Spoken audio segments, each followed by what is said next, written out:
Sir, रुपया बोलता नहीं है बट मनुष्य बोलता है। हमारी तकलीफ़ क्या है, एक मनुष्य आपसे ये कह रहा है और मैं ये चाहता हूँ कि आप मेरी बातों को दुनिया के मंच तक पहुँचाएं। नमस्कार सर, मैं सुरेश कुमार सिंह जमशेदपुर झारखंड का हूँ और इस ग्लोबल आपदा को देखते हुए एक मदद मांग रहा हूँ हमारे देश के जर्नलिस्ट जो भी हैं उनके माध्यम से।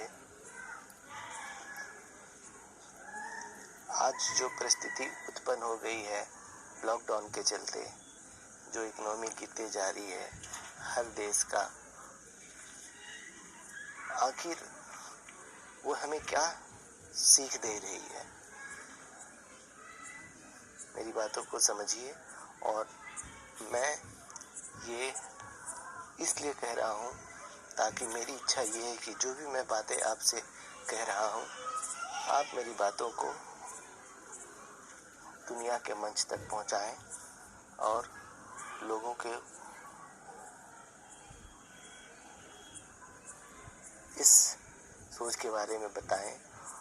नेता हो चाहे बिजनेसमैन हो, हर कोई इस बात को सुने और समझे और फैसला ले कि वाकई में दुनिया में कुछ नए नियमों को लागू करना बहुत ही ज़रूरी है। क्योंकि आज अगर वो नियम लागू होता तो हमारा देश या अदर जो भी कंट्री कोरोना वायरस के चलते जो लॉकडाउन जो हुआ है, जिसके वजह से कई लाख डॉलर का जो नुकसान हो रहा है वो शायद ना होता और लॉकडाउन भले क्यों ना 6 महीने के लिए, साल भर के लिए यूं ही रहता, बट उससे किसी भी देश की अर्थव्यवस्था नहीं खराब होती। तो उसी चीज़ को मैं समझाना चाहता हूँ कि आखिर वो नई सोच क्या होगी और कैसे ये नई अर्थव्यवस्था को जन्म देगी और वो कैसे एक नई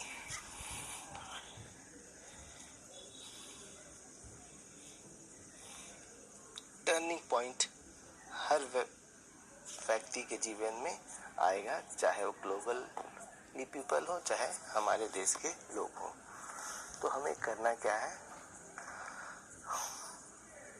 हमें अगर ये कदम भारत सरकार उठाती है तो भारत सरकार को क्या करना होगा? उसके लिए भारत सरकार को 4 लोगों की एक समूह बनानी होगी, जिसमें एक फाइनेंसर, एक इंश्योरेंस कंपनी, एक कस्टमर जो वर्ल्ड के जितने भी लोग हैं वे सारे कस्टमर हैं, और गवर्नमेंट, हर कंट्री की अपनी अपनी सरकार। अब हमें मिलके करना क्या है? हमें एक ऐसे कानून को और एक ऐसे नई व्यवस्था को चालू करना है जो सदियों तक चलता रहे और जिससे कभी भी भविष्य में कोई भी ऐसी आपदा आए तो इकोनॉमी या पब्लिकली जो प्रॉब्लम आती है मनुष्य को, वो उन्हें उस चीज़ का सामना ना करना पड़े। सबसे पहले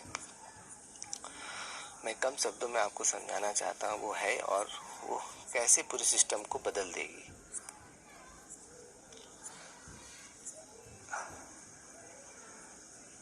मैंने आपको कहा चालों की समूह। अब ये चालों की समूह को करना क्या होगा? अब तक हमने देखा है कि हर चीज़ के लिए हमारे देश में एक इंश्योरेंस होता है हर चीज़ के लिए। व्यक्तिगत जो भी व्यक्ति होते वो अपने जीवन को सेफ मोड में रखने के लिए इंश्योरेंस कराते हैं। और अक्सर इंश्योरेंस में हमने देखा है कि इंश्योरेंस में क्लेम उसके फैमिली मेम्बर या उनके जो नॉमिनी होते हैं उन्हें दिया जाता है, क्योंकि वो पैसे वो खुद भरते हैं। और अगर सरकार इस चीज़ को ज़रा टर्निंग पे ले, और अगर मोदी जी अगर ये पहले व्यक्ति होंगे, अगर उन्होंने इस चीज़ को लागू किया तो वो वर्ल्ड के पहले प्रधानमंत्री होंगे जो ह्यूमन के लिए इतनी बड़ी सोच रखने वाले व्यक्ति कहलाएंगे, जिन्होंने उसकी शुरुआत की। तो वो काम कैसे करेगा? देखिए, ये अगर ये कहें कि ये पॉसिबल नहीं है तो ये सोच गलत हो, क्योंकि ये कभी किसी ने सोचा था कि ऐसे कभी पूरा भारत इतने दिनों तक बंद होगा? ये भी इम्पॉसिबल वाली बात थी, बट ये पॉसिबल है। आज हम देख रहे हैं बंद है, ये भी पता नहीं हमें कि ये कब तक बंद रहेगा। तो उसी पे अगर हम ये कहें कि ये होगा नहीं, ये बात गलत है। ये सब कुछ हो सकता, अगर देश के प्रधान अगर चाहे तो हर चीज़ संभव है, तो उसी को हमें अमल करना है। अगर मोदी जी चाह लें तो हो सकता है। तो वो काम क्या है? तो 4 लोगों की समूह, ये 4 लोगों पे आप समझिए, और ये पूरे देश में उसी को लागू करना है। अब एक व्यक्ति का आज के डेट में कोई वैल्यू नहीं है, ना तो गवर्नमेंट की नज़र में, ना ही पब्लिक की नज़र में, क्योंकि इस महामारी में हमें वो भी देखने को मिला है, जब लोग कहीं को सामान के लिए जा रहे हैं तो 10 का 20, और भैया पैसा लाओ तभी तुम्हें मिलेगा। सीधी सी बात है, कोई इज्जत नहीं है, ना ही कोई उसका वैल्यू है। तो अब वो कैसे अब हमें वो क्या करना है कि पब्लिक का एक वैल्यू बने, चाहे वो जन्म लेते साथ ही उसका वैल्यू की उसे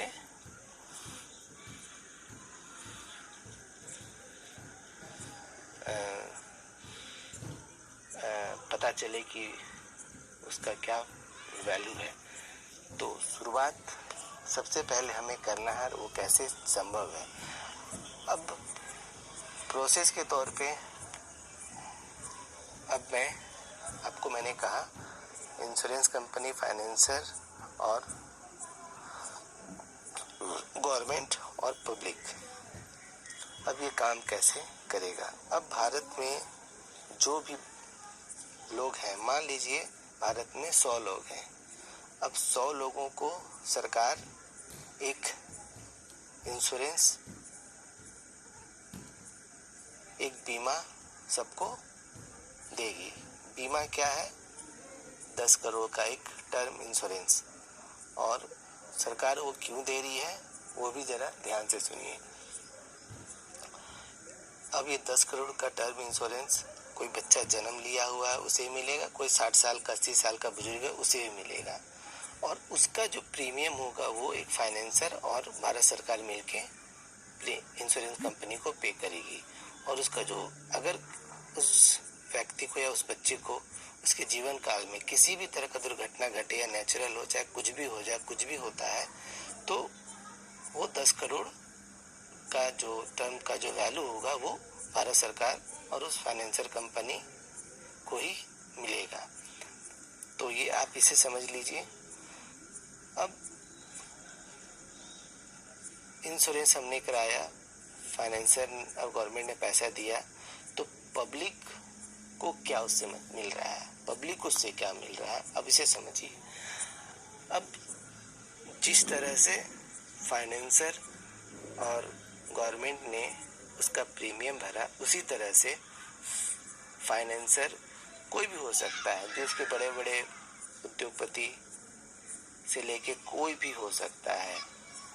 और ये पैसा कैसे आएगा मार्केट में, ये तो बिजनेसमैन अच्छे से जानते हैं। आईपीओ के जरिए या किसी भी ग्लोबलाइजेशन है, कैसे भी फंड इकट्ठा किया जा सकता है। सरकार कर्ज लेती है रोड बनाने के लिए, बड़े बड़े इंफ्रास्ट्रक्चर तैयार करने के लिए लाखों करोड़ों कर्ज लेती है। तो कुछ इसी तरह का इन्वेस्टमेंट इसमें भी किया जाए। और उस इन्वेस्टमेंट को सरकार 2 विभाग में बांट दे। मेरी नज़रिए से वो कैसे दो भाग है वो भी मैं बता देता हूँ आपको। तो अगर सरकार इसको करती है तो हर व्यक्ति को सरकार एक 10 करोड़ का एक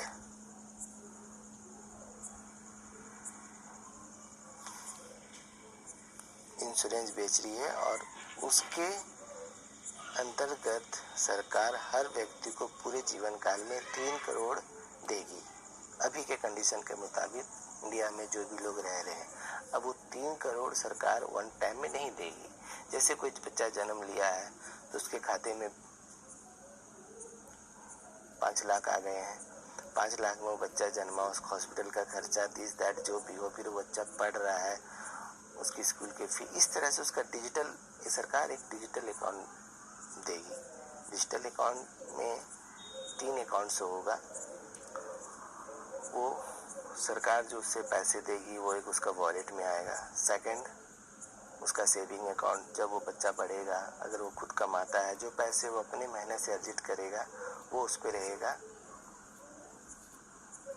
और एक उसका अकाउंट जिसमें इंश्योरेंस के रूल रेगुलेशन, इंश्योरेंस में कब कब आपको कैसे कैसे पैसा आपके अकाउंट में आएगा, पूरे जीवन चक्र का पूरा बायोग्राफी उसमें दिया रहेगा। और उसमें बहुत सारे कानून ऐसे भी हैं कि आप सरकारी नियमों का पालन नहीं करेंगे तो आपका पैसा कैसे रिजेक्ट करेगा, अगर आप कुछ गलत काम करते हो तो कहते हैं आपका पैसा माइनस होगा। बहुत सारी चीज़ों को लेके अगर उस नियम को देखा जाए तो उससे सारी बुराइयाँ ख़त्म हो जाएगी, क्योंकि उसमें इतनी कुछ लिखा हुआ रहेगा A to Z, जो भी आज लोगों को जिसके चलते फांसी बहन हो गई, वैसे भी नौबत कभी भविष्य में नहीं आएगी उस कानून के तहत, क्योंकि पैसा सबको प्यारा है और पैसे के लिए कोई भी कुछ गलती कोई नहीं करेगा। तो सरकार को फर्स्ट यही करना है।